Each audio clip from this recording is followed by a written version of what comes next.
Hey, what's up guys? Today we are going to be talking about RPGs coming out in September. Now, there are a few more than the list I got here, but these are the ones that I saw that I think look even a little bit interesting. And so, whether they're good or not, I don't know, but I'm hoping they are. So, here is the list. This is going to be in release order. So, I will put that down below too. So yeah, so check that out. All right, so the first one coming out on my list is Monochrome Mobius. That comes out September 5th. For the PS4 and PS5. It is worth it to note that if you are in Europe, Monochrome Mobius doesn't come out until the 8th. I don't really know why there's that much discrepancy, but I mean, it's 3 days, I suppose. I don't know. It's kind of weird. The release was on the PC back in November, so this is kind of, taking its turns coming out on different consoles, But this is a turn-based RPG with a different take on the combat system.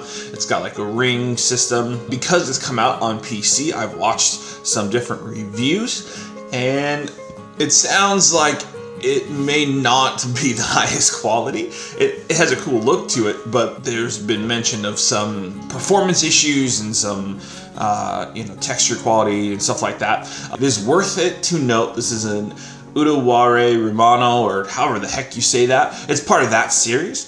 And it seems that a lot of the information from those games is worth having for this one. And so it's possible that you would want to play those other games first. And those others are strategy RPG / visual novels.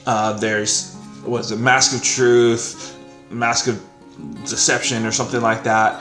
And I think there's one other, something with a Z, I think. Zen or something like that.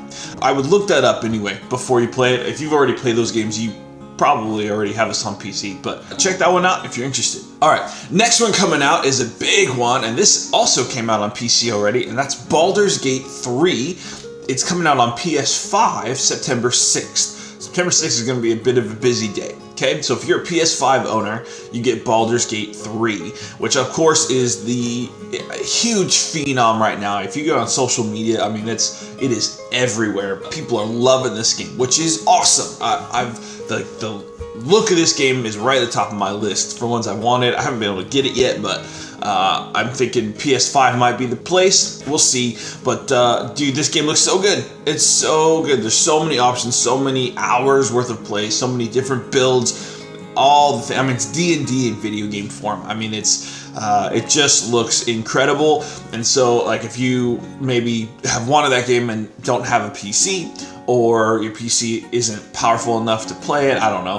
Whatever the case might be, this would be a great pickup on the 6th. I mean, that's a big one. Now, if you are not a PS5 person, but are a Xbox / PC person, you got Starfield coming out, also on the 6th. Okay, so that's another huge RPG coming out here. This is as big as they come, right? They tout over 1,000 planets. It's a Bethesda game, and their games are always huge. Now, it's probably worth noting that they almost always have a bunch of bugs in the beginning, and they always have some issues with performance just because of their engine and how big their games are, that you just can't possibly test every last little corner. There's probably that. But if you have Game Pass, you get it day one.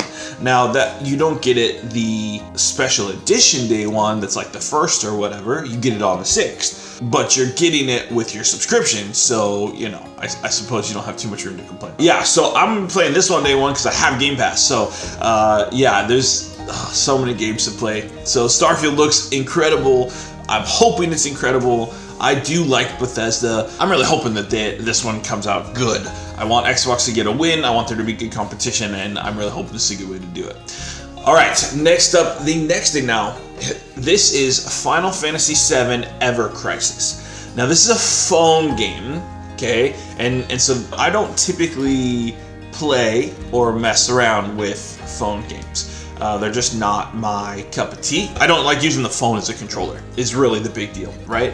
But this one looks really good. Like, animation looks good. I like the style of the characters that they make, right? So they kind of stylized Cloud and company, and I actually like that. Now, I haven't played it, so I don't know if it's going to be good. I don't know if it's going to, live up to what it looks like. But it looks like you get to play through the entire, Final Fantasy VII quest, but in this turn-based, cool art style version. And I think it really looks like it could be good.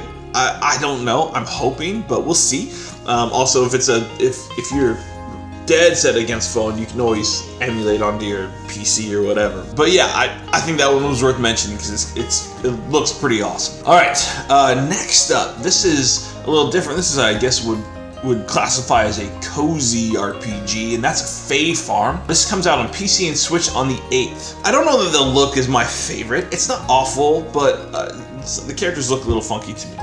That said, it's like a colorful, magical version of like Harvest Moon or Story of Seasons or whatever, right? Like you make friends and you make crops and you go searching, and it looks like there might be a bit of combat. It's hard to tell for sure in the trailer, but I think there is. But you gather stuff and you sell it and you build your house and you get to customize it and you get to customize your person and all that kind of stuff. It's very cozy game. It's very chill and just kind of hang out. I mean, it looks like one that, you do, oh, one more day. Oh, one more day. Oh, one more day. Right? Like that loop looks really good. If you're into cozy games at all, you play those, think Rune Factory, think Harvest Moon or Story of Seasons, right? Animal Crossing. If you like that kind of stuff, this game's gonna be right up your alley. After that, we got another Switch exclusive. That's Baten Kaidos 1 and 2 remastered. Nobody thought they were gonna go to these games. We had heard rumors, and even in the rumors, we didn't think they were true, but they were. Unfortunately, it's a Switch-only game. I don't know if that's a timed exclusive or a forever exclusive, but it is a Switch exclusive for now. And so it still has that kind of old style look. If that bothers you, you're not going to play it, right? Because that is just what it looks like. But if you are nostalgic for the game or nostalgic for that time period, this game is going to be up your alley. It's got a card-based combat system, and so I know some people are really kind of twitchy about that. If you're not unwilling to try card combat, then this might not be for you. But if you've played Marvel's Midnight Suns, then I think that gives a little bit of similarity in how the cards work, right?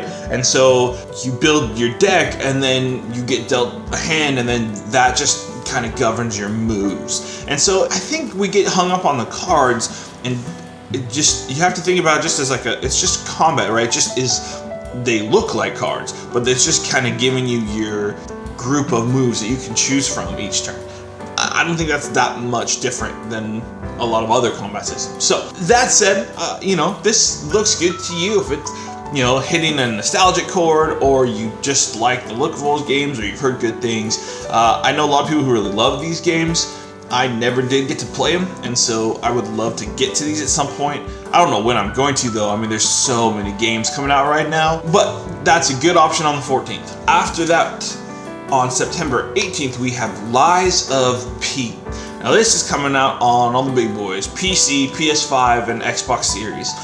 This is a Soulsborne, looks a lot like Bloodborne, but it's a really cool looking action RPG. There's a demo out now, so if you're unsure, you can give it a shot. The reviews off of that have been pretty raving. There's definitely some hiccups, some things you gotta work out, but that's why you put out a demo and stuff, is to check it and make sure it works well. But the atmosphere of it, the combat, the progression, all of it looks awesome. It looks incredible. I think it's gonna do really well. It's also coming out on Game Pass day one. So, I mean, there is a lot going for this game. It's gotten some really good press. I think that people are really into this. I think this one's gonna sell really well. And again, if you have Game Pass, you can try it for just off your subscription. So, I definitely think that is a good looking one. It's less than 2 weeks after Baldur's Gate and Starfield, so I'm hoping it doesn't have too hard a time in the box office. But you know what? People are spending crazy amount of money on games, so you never know. Hopefully it does really well. It looks super cool.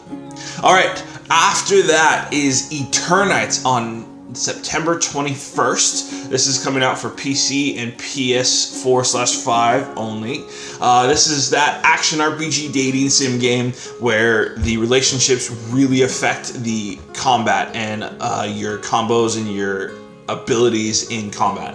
I think it looks actually pretty awesome. Like, it's very different. It's got a cool art style. It put out like a beta or a demo or something, and actually people really loved it. So it's also not a full price game. It's coming out at $30. If you go right now, I think it's 20% off. At least on PS5 it is, so you get a little bit cheaper if you know you're interested. If you're not, I mean, you can wait for reviews. Maybe you're not a dating sim guy, and so you're not going to play it. Fair enough. But I think it looks really good.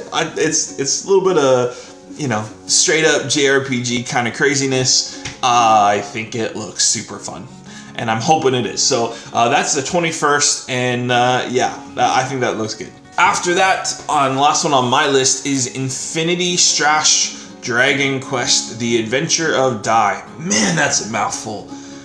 Alright, this comes out on everything. All the PS5, 4, Xbox, Switch, PC, all of it. It's all of it is getting this. And this is basically an action RPG version of Dragon Quest. It's following, which is Dai, which is probably its most well-known hero. I think that's Dragon Quest 3. If you're a Dragon Quest buff and you can prove me wrong, go for it. But yeah, this actually looks really good. I think it's a good switch up for Dragon Quest to try. I think having some action combat could actually help. That art style, because it's from Akira Toriyama, is that you know, Dragon Ball looking characters, and I think a lot of people feel like they just fit in that action combat because of Dragon Ball. So we'll see, but I actually think this one looks pretty good. It looks fun. The combat looks pretty quick and fast paced, and yeah, I think it looks good.